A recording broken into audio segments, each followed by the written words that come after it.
A letter from my choked up son.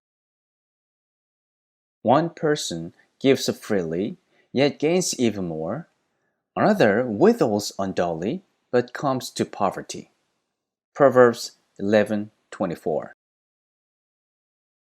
My son often emailed me. As I read his email titled, "Today was a very joyful day," tears welled up in my eyes. He had just begun taking tennis lessons when he started to take a closer look at the brands of the tennis rackets others used. His was an old second-hand racket. He thought, when I get some money, I should buy a decent one too. So he went to a store that was having a sale on tennis rackets to find out the price. They were $100. While it felt a bit too expensive for him to afford, he still wanted it. He happened to receive a $200 scholarship, so right after he checked to see if the money had been transferred into his bank account, he wanted to go and buy the tennis racket.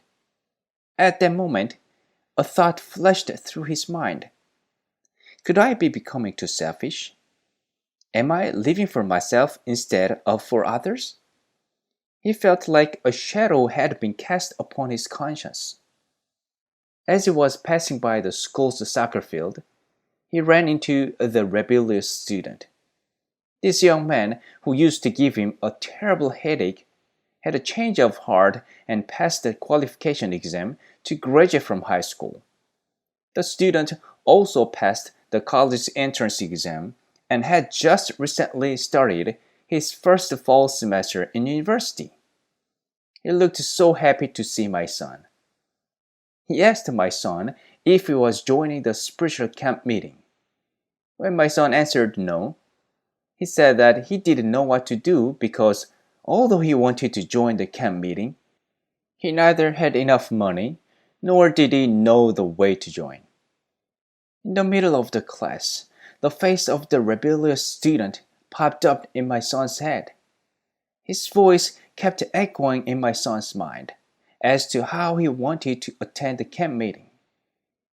On one hand, he wanted to give him all of his scholarship money after paying his tithe.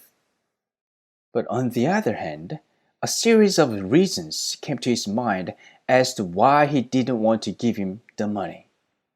The tennis racket floated around in front of his eyes. He couldn't concentrate on the lecture. Figuring he should no longer debate, he took a deep breath and decided to give up the tennis racket. Immediately after the class, worried that his mind might change, he rushed to withdraw the $200. He went to the dorm where the rebellious student was staying. The boy had never had a visitor before, so when he entered his room, the boy was overjoyed and didn't know what to do. After sharing some conversation, my son handed him the envelope, saying, "Congratulations on making it to college." Thinking it was a simple letter, the boy took the envelope. Leaving the happy boy behind, my son went back to his apartment. His heart was filled with joy and contentment. The whole world looked beautiful to him. He was surrounded by a happiness that money cannot buy.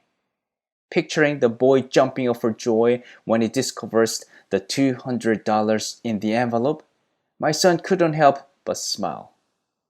That was the reason my son told me today was the happiest day.